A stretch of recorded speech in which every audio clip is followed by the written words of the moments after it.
Oh. Alright, so this is our beer bottling line, final project for PLC and Industrial Robotics. Give you a quick rundown about what everything is supposed to represent. Our handy dandy little manifold here is a beer bottle. As it comes down the line, it hits the sensor that it's in position to be filled by a filler nozzle. We don't have a filler nozzle, so the pneumatic cylinder was what was emulating our beer bottle being filled. When the pneumatic cylinder was out, that was the beer bottle being filled. After the fill time was done, the conveyor continued. And at this sensor, this sensor is to represent the position of the end of this line. So the arm picks up the beer bottle and moves it to the second line. The second line then runs, puts the beer bottle in position for the capper. When the arm came down and the claw closed, that was to simulate having a cap ready on the bottle.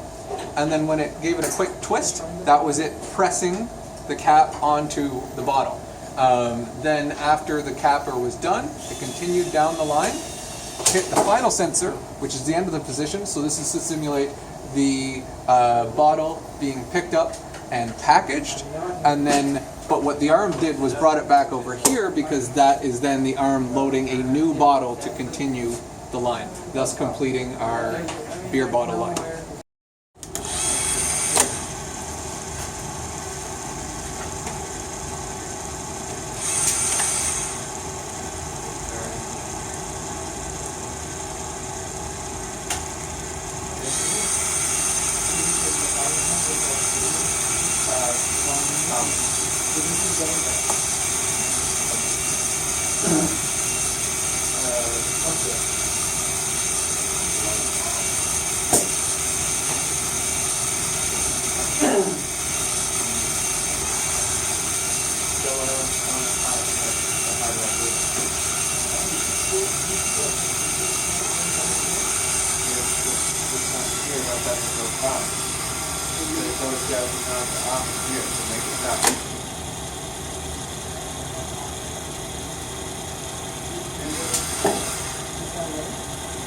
That's fine, that's fine.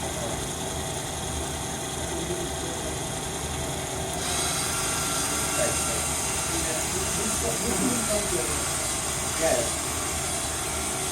I think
Isaac, and I'm here to talk about a little bit about our PLCs and robotics final project.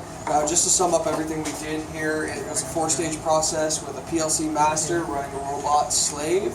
Now, a little bit about how we did this. We started off by wiring our fill sensor into the PLC board.